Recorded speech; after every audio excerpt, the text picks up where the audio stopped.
Good afternoon.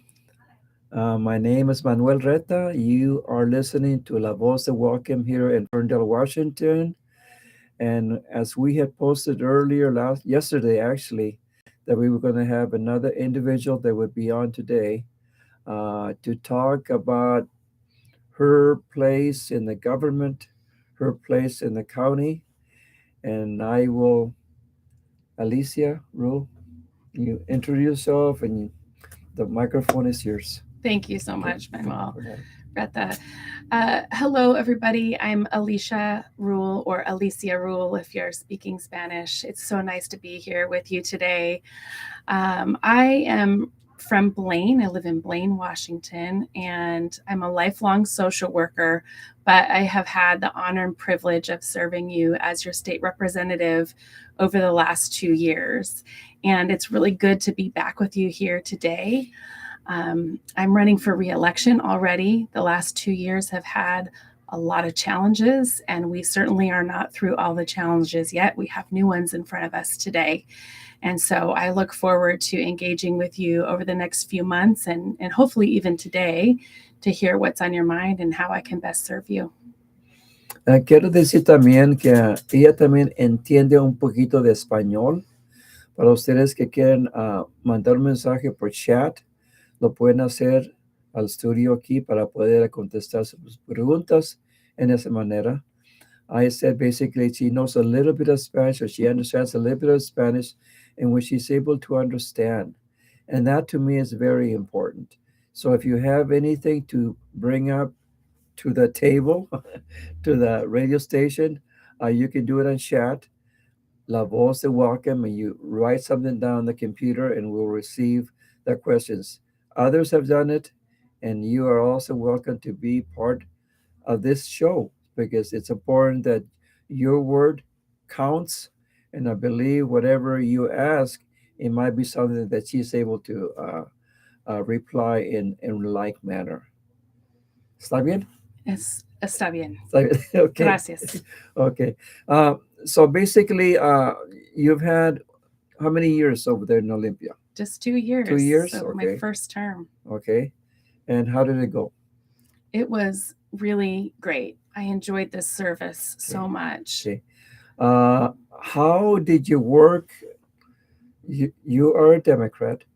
How did you work with all the members in Olympia?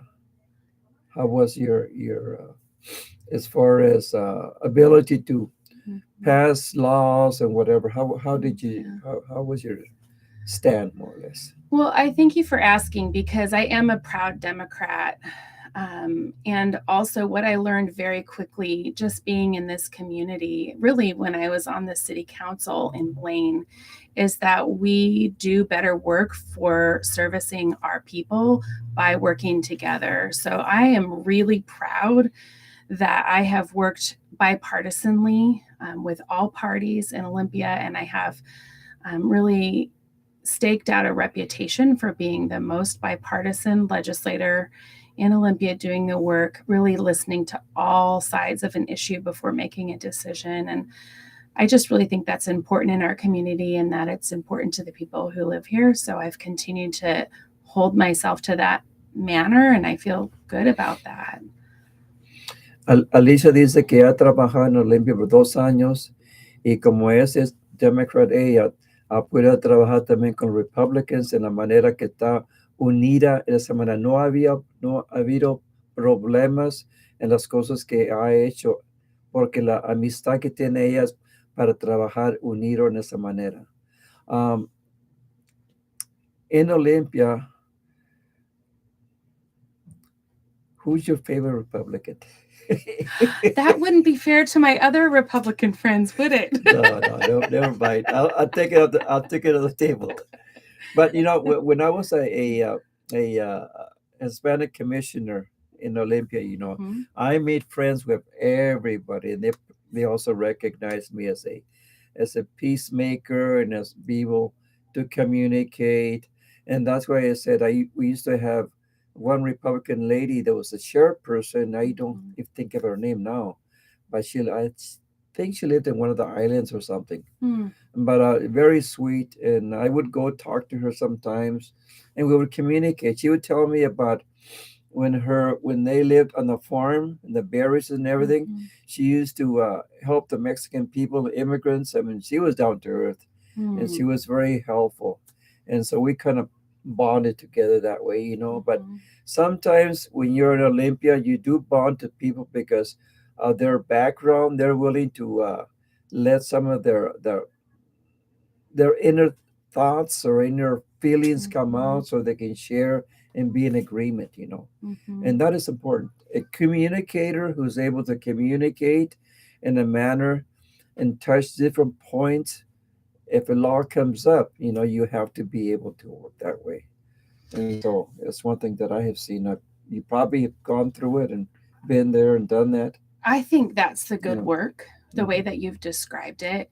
And it wasn't that long ago that that was usual and normal. Mhm. And that produces good, long lasting, sustainable change that's good for people. And so I just think we really need to get back to that.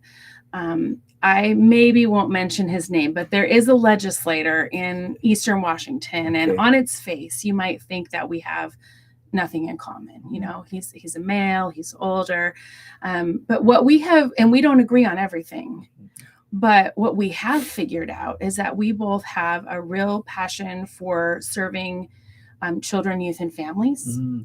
And so we're on the committee together, two sides, two different sides, two different parties, but we really see a lot of things in the children, youth, and families system similarly. And so he has had some kids that have had some mental health challenges that have hit him personally. Mhm. And I've been doing that work for a long time as a social worker. And so we often can come together and Okay. I think have some pretty good shared Okay. ideas.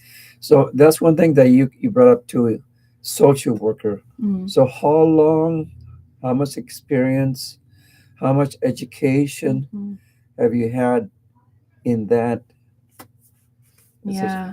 How much time have you had? So I originally started doing work in the social work field in the 90s and then slowly gained more education. So started with a bachelor's degree Mm-hmm. in American ethnic studies and psychology. And then I went on to San Diego to do a master's degree.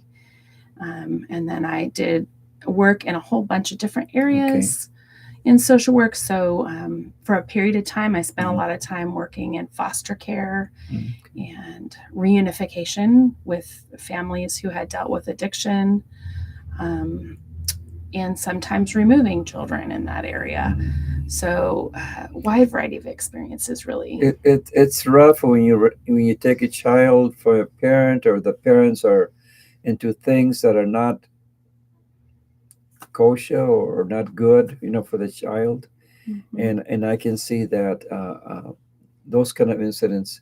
I know, going back to the Hispanic population, when that happens and their father's a drug addict or something, or the mother, whatever, you Mm-hmm. know, that there are issues that they have to be resolved, Yeah. and it's very difficult on the children, you know. And that's one thing that I've heard about. I've seen some things such as that, Mm-hmm. but I'm glad that we have individuals in Olympia that are willing, are educated about that information, and hopefully will work to resolve it if possible. Exactly. You know, Mm-hmm. that's about the only thing I can say for now. Mm-hmm. But I know it's an ongoing thing. But as long as we have people that have that understanding and love for the children, or for the innocent in that matter, I think it's very important to continue to hold those individuals that we send to Olympia, leave them as they be, and let them work on the things that really need to be worked on. Do you ever bring up in Olympia bullying? Oh, yes. Can you tell me a little bit about that Yeah, I'm so glad and you how? asked. One of the things that's important to me, of course, in working with children, Mhm. youth, and families is their education. And, you know, really, anytime we work with children, we're going to meet the child where they're at. And so Mhm. often that's just right in school, in their Mhm. classroom. And we know that bullying has been a real issue for a long time, but especially after the pandemic. Oh, So kids came back after that period of time, and we know that there have been some risk factors for children, all kinds of different things. Some kids had to move, some kids had parents with job loss or family members who even died. And then the lockdown and all the things that happened during that time, and then came back to school with really concerning bullying behaviors. So one of the things I've been working on is to get a bill passed to make sure we have mental health professionals and school nurses in every building, not just for schools that have a lot of money, like in Bellevue or whatever, whatever fancy school, but like for every single school that they can have these professionals who can help work through some of these issues that we see. it's good. I'm glad to hear that. I'm glad I asked. Yeah. Because in reality, it has been in my time when I was a little kid. I didn't even know any English, and I was being bullied. And yes, what do I do? My parent can't speak English. My mother neither. We didn't have no friends at all whatsoever. And yet, how do I express myself if some kid is bullying me? And how can I say something? I can't even talk to the teachers because I didn't know any English. We just came from Texas. Those are the things sometimes that people don't understand. And not just Hispanics. I'm talking about immigrants that come to the country.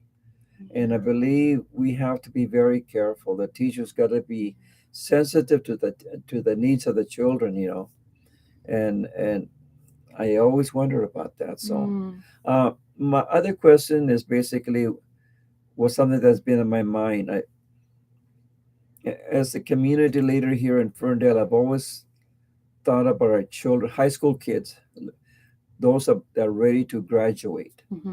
How can we engage them into things, not so much into the parties, Republican or Democrats? How do we engage them into things about the laws in Olympia, the engagement that they should learn? Because when are they going to learn about the laws or the things that we're trying to pass?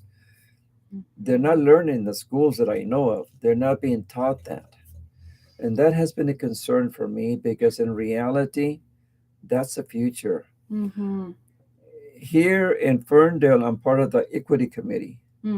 I have brought up we should be reaching out to our high school kids to get them involved, come into some of the meetings so they know what we are doing as adults. So maybe a little light will come to their minds and say, it's interesting. I want to know more about it.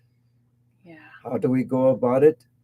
Nobody really has made the steps toward that.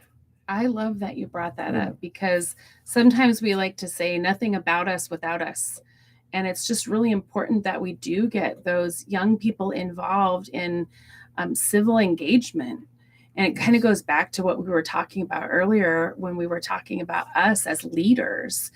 How do we model for them what it means to be civil with one another?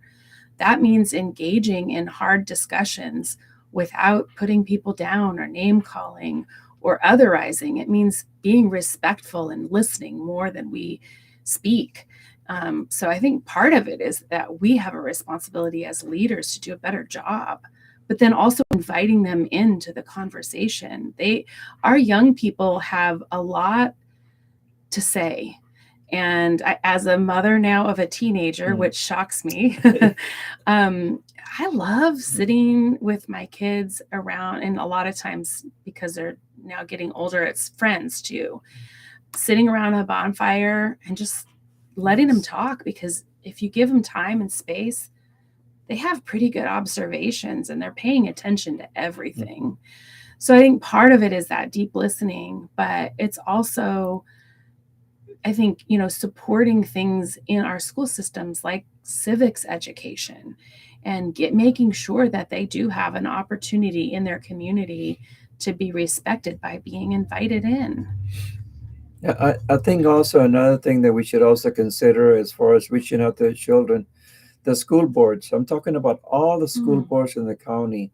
they should be able to at least talk to the parents or regulate something in which to engage the kids into something positive, Um, here, and I'm going to give an example of a school, and it's a school district that has really done it really well in this county, Nooksack Valley. Uh, boy, before Greg Baker, the superintendent, came to Bellingham, I was involved trying to help Nooksack Valley promote some teachings or some schooling for them and for every. I went to all the schools, Linden, Blaine, Baker. If I didn't go there, I would call them. Okay, I was involved with them, and what Nooksack was doing down, they're still doing it actually.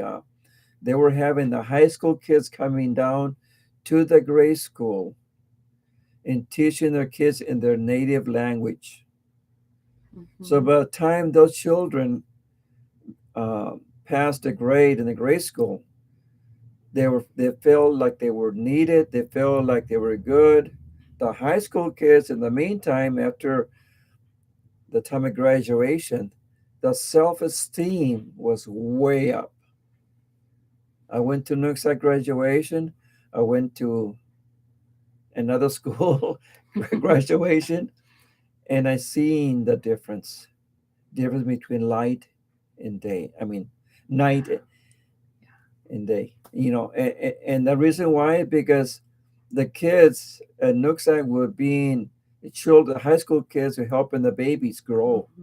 And so they were receiving a lot of the self-esteem, the ability to help. They felt good. High school came, graduation came, they stood very straight. They did their part. The past was to teach those babies something positive. Why can't we not do this? Anyway, Greg Baker heard about what I was doing. He's a you're troublemaker. Good trouble. He got involved. He got involved. He got I'll mention her name, Miss Meeker, right close to his and everything else, and she's doing an excellent job in Bellingham. I would like other schools to get involved and help the kids because they are the future of tomorrow. And I'm just talking for the Hispanics. We have Punjabis, we have others, individuals, young people who do not know the language very well. Our responsibility is to edify, bring them up a higher standard. And I believe, I don't know, that can be brought up somewhere if you have different, the school's got to get involved, or the board's got to be involved, or to connect, to keep it going in the right way. I mean, that is my desire to anybody who's listening. I have a young lady here.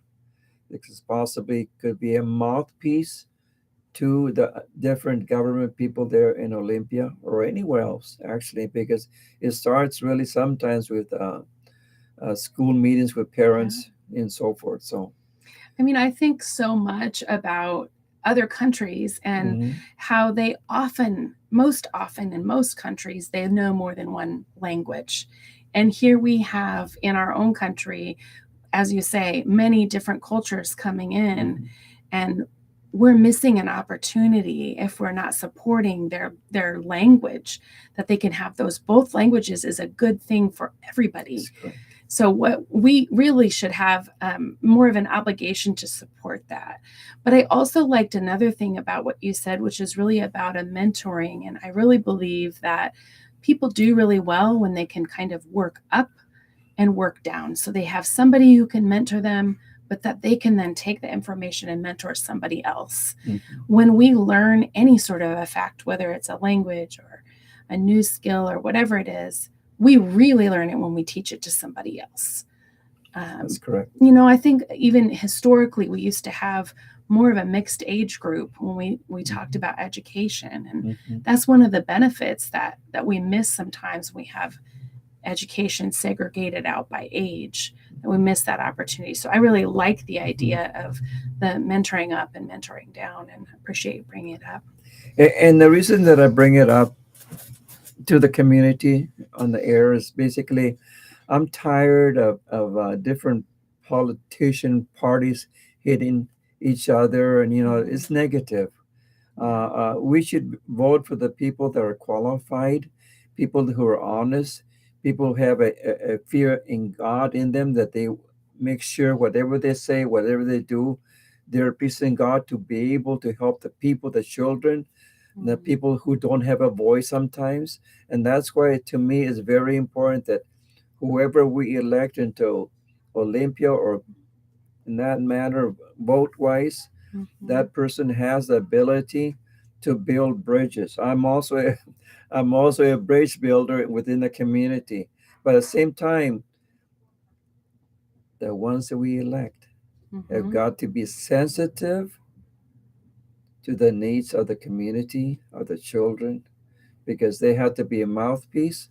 They have to stand in front of a whole bunch of people, then testify and try to convince the other individuals that maybe are not as sensitive as sometimes we are. I like how you said it, Manuel, because it's being a representative. It's in my title to represent the people, all the people, not just some people, but all the people, especially the most vulnerable from my community, who may not have time or money or whatever barrier to drive to Olympia. And maybe they don't know how this system works. Many people don't. I didn't before I started doing this.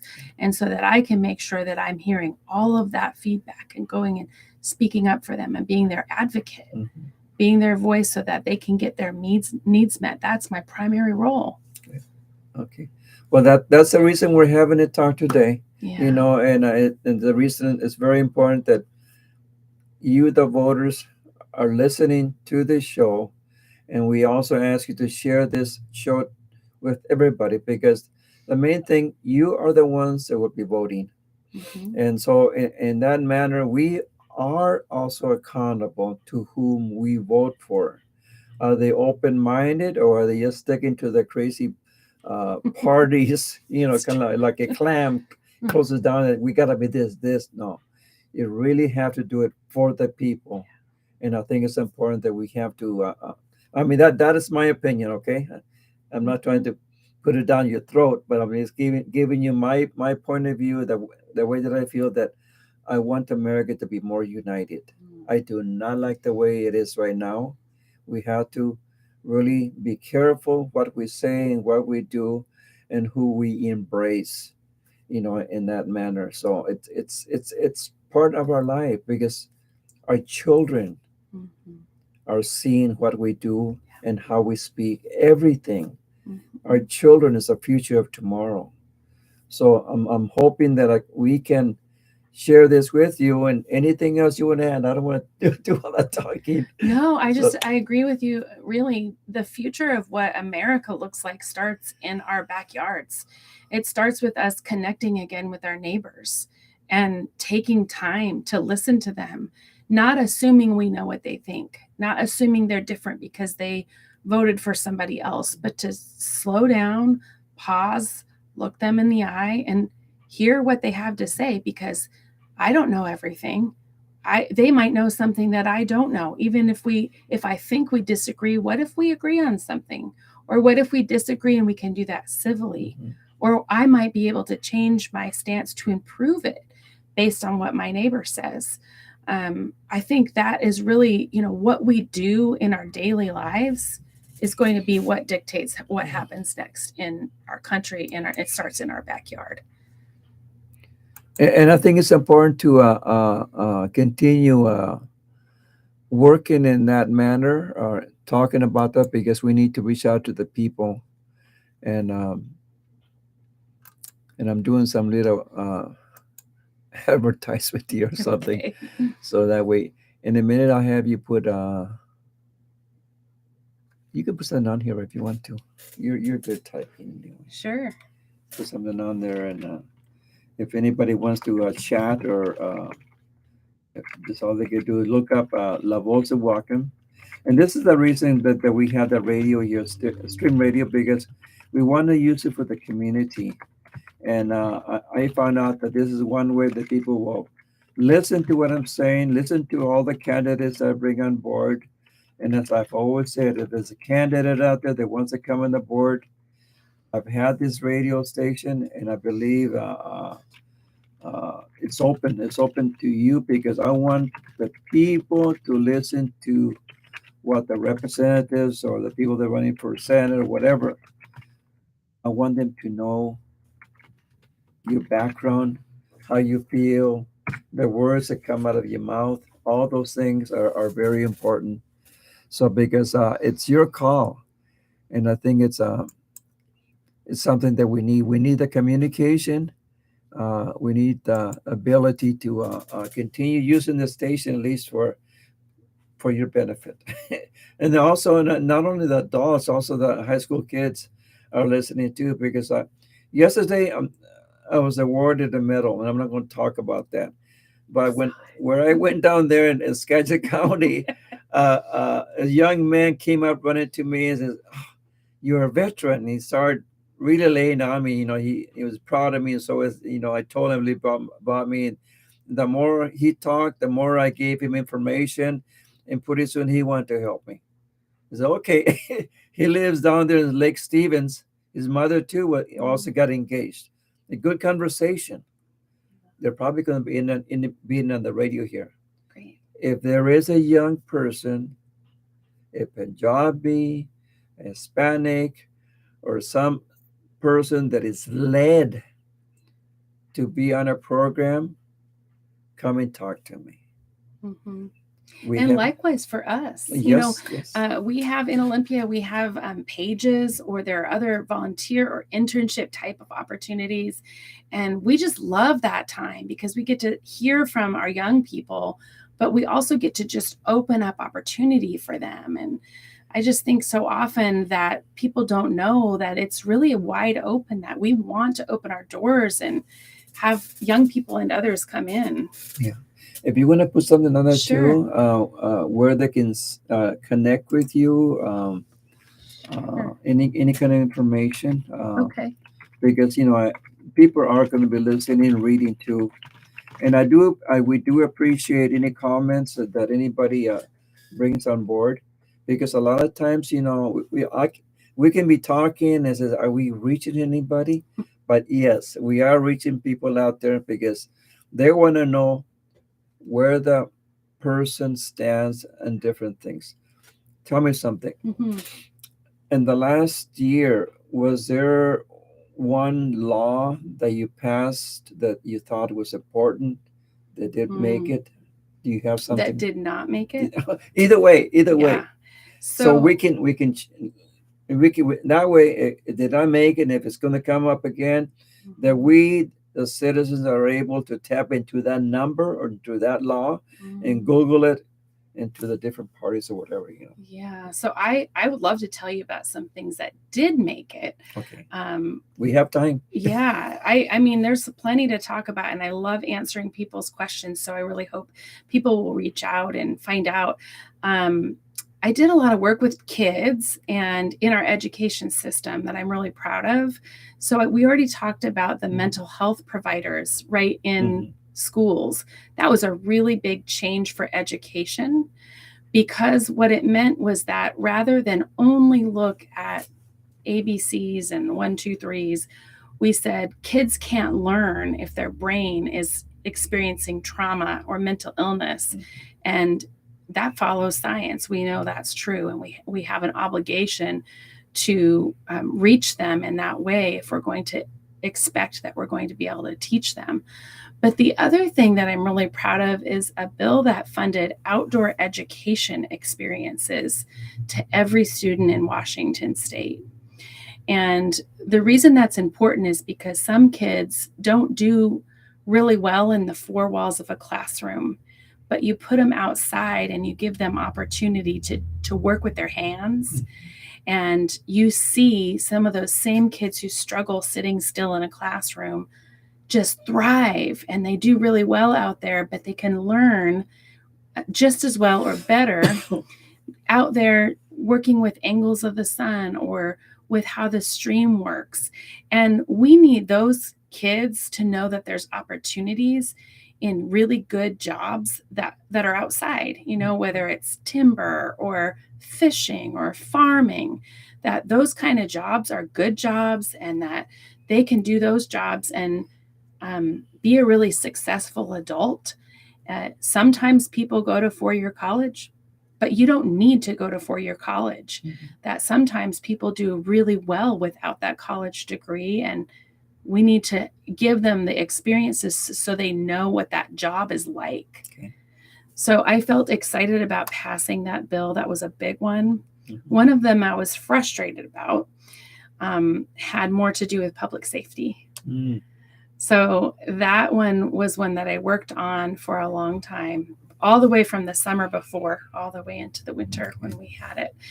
And it had to do with changing the law on pursuing a vehicle if they were suspected to do something wrong. Okay. So we were able to pass it through on the House side, but by the time that law went over to the Senate side, we lost it by one vote. So frustrating. So I suspect that we will take that back again the next year and see if we can get it passed. Well, I would ask you to, if it's possible, if it comes up, bring it up so we can share it with the people here on the radio, on La Voz De Whatcom, so they are ready to give some calls to Olympia. And then that's what I was doing as a commissioner. All the laws was going down to a superintendent here at the school, but it was not working correctly, just unfortunately. But the more people know me and what I am doing in sharing news and helping people, they know that I can reach Olympia. Just as I was able to help the farm up there in Sumas when they had 2 strikes there. I was the one that actually broke it down and helped those people. I was the one that brought the state in to help. And it's not the Lord gave me the ability to help the people. And so I am a mouthpiece to a lot of people. I'm like a bridge builder within the community. And one thing that my heart is for our children, the future of tomorrow. Individuals that are serving Olympia, they're servants for the community. And that's why it's important that they have the ability to come on the radio station and stand and say, are you doing this, or are you doing that, or why not? Those are the questions that the taxpayers have got to be able to ask those important questions and see and look at the person eye to eye, that they are doing the best. The taxpayers are my boss. So the system of democracy works really well when people actually engage in it. And what I appreciate is that I do my job best the more input that I have. If I hear from my community and a wide variety of people, I can make much better decisions because they're informed by my community. You answer the question. Great question. Thank you for asking it. Could you briefly explain how a bill gets passed in Washington? Yes, great question. Every bill that comes across our desk starts with an idea. And the very best bills, in my opinion, start with ideas from regular people. Amen. Who just want to improve their community. They know something that will make this place better for us, and they have an idea on how. And so, anybody can do that. That's you just call us up or you send an email. I'll put my email in there so that you have it. And then we take that information and we go try to build other support for it. It can be people in our community or across the state or other interests. And when we see a coalition building, when somebody has an idea of a whole bunch of people agreeing and then bringing feedback and saying this could work, but this might be a challenge on it, we continue working that bill until it's ready to present. And I work in the House of Representatives, so I would then present that bill or introduce that bill as a proposed idea to my colleagues in a formal way. And then everything that happens by a vote, which is the beauty of democracy. So it then goes through a committee. The committee chair can decide if they want to hear it or if they don't want to hear it. Essentially, they pick what they think are going to be the best bills for the session. Then we all vote on it again, and it goes through a couple of other stages on the House side, and then we take it to the floor and we vote. And if it passes, then it gets sent over to the other chamber at the Senate side. The same process happens on that side, and it goes back to the House and goes back and forth. And then if it passes, all of those things lands on the governor's desk.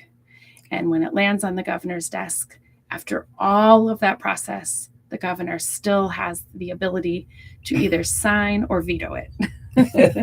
And then funding. Don't forget, we can pass a bill, which is a law, but we also have to look at funding. So we work on budgets too. But is it true also that during that duration from the beginning until the end, that citizens can also testify? Absolutely. In fact, this is what I can tell you about at least the committees that I'm on. I serve as the vice chair of the Children, Youth, and Families Committee. And if something is on my committee and I'm calling up testifiers, I will always put citizens first, because that's who we really need to hear from the most.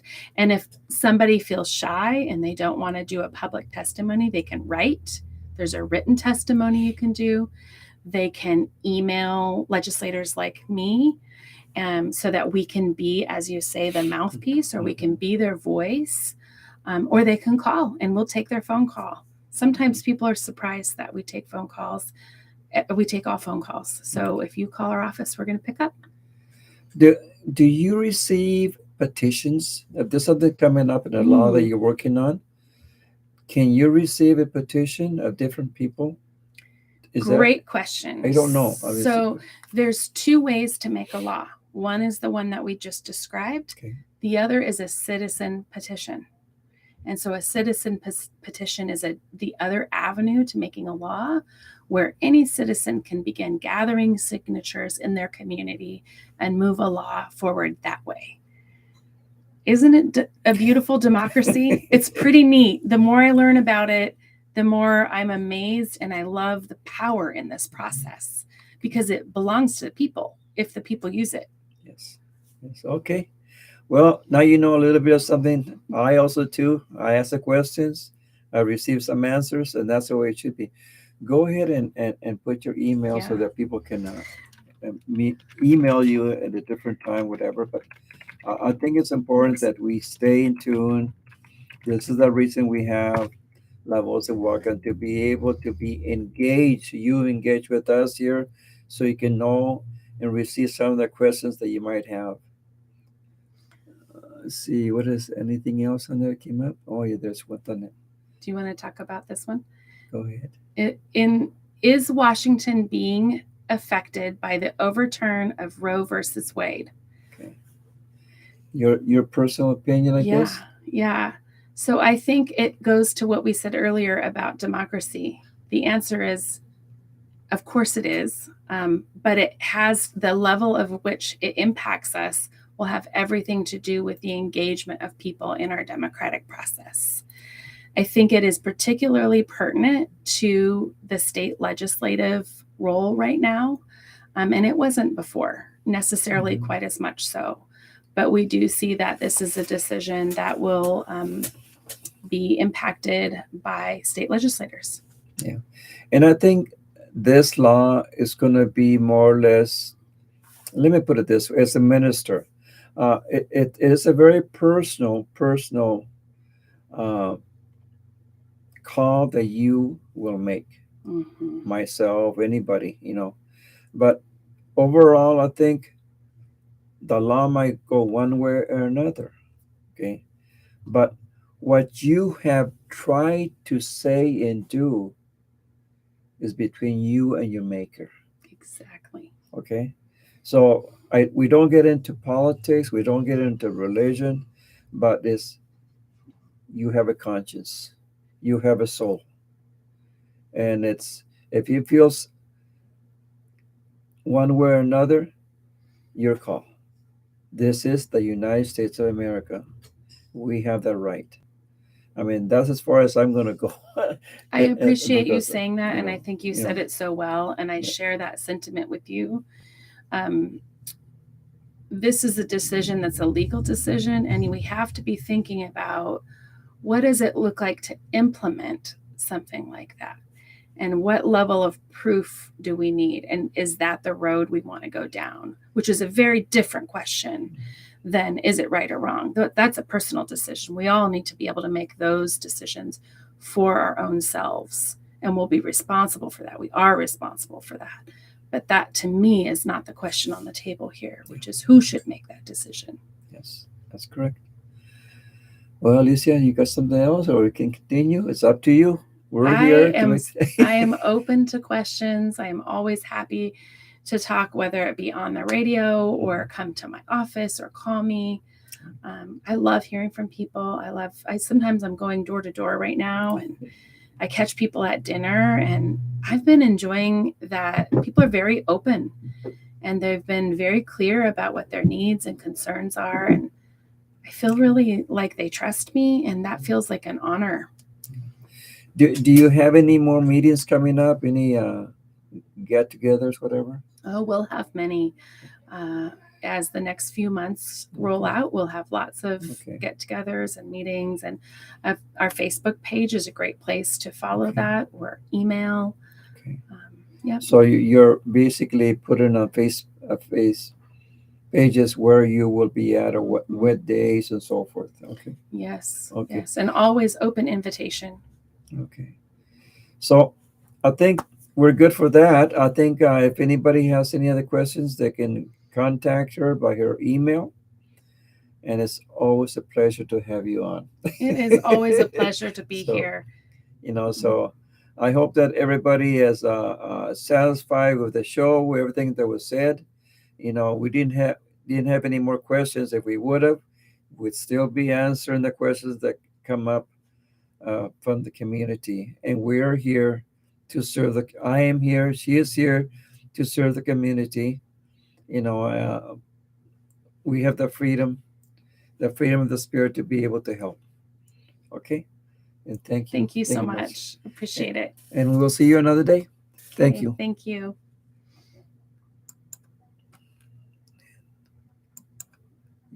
All you gotta do is